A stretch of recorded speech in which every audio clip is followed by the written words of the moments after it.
Hi guys! Welcome back to my channel. Alam nyo ba, may dumating na naman na parcel si Habi, oh. Ewan ko ba, ito yata yung in-order niya kagabi. Kasi malamig na guys. Ang lamig-lamig na ng weather ngayon. Kaya bumili siya ng Califactor. Califaction. Ano karon? Ayan guys, oh. Tingnan niyo anong pangalan? No sé, hindi ko mabasa yan. Aber, try nga natin kung ano, malakas yan. In-order niya sa Amazon, guys. Ano yan, pahiga, Habi? Or ganyan talaga? See? Yan, guys. Ang lamig na kasi dito. Super, super. May heater kami na ano yung sa centralized guys, kaso nga lang ang mahal ang ano bayad sa kuryente, kaya ganito na lang, mas mura kahit papaano. Ayan, tingnan nga natin guys kung malakas.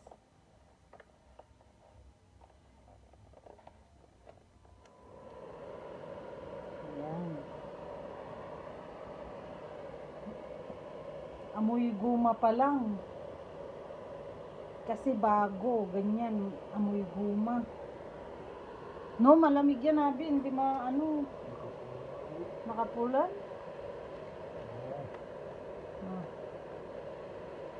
Ayan. Pahiga siya, guys. Ano, doble. Ay, ito yung ano niya pala, yung yung sa lamig, ito na dito pala yung sa ano, oh. Kukuha siya ng hangin dyan, Oh. ibubugaan niya dito. Kukuha daw ng hangin dito, tapos bubuga dyan, oh. Dito pala yung ano niya, yung sa mainit niya, oh. Oh, mainit na. Pero hindi pa masyado. Excuse my cutex, guys. Ayan, may heater na kami, Califaction. Ito na guys, yung in-order ng asawa ko, oh, 2,000 watts. Ewan ko kung anong Orhegoso, no sé. Califactor. Ayan.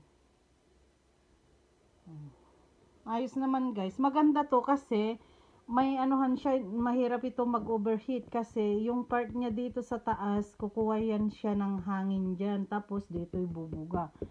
O, tingnan nyo naman guys. Glamour and comfort, sabi niya. Thanks for watching everyone. Bye!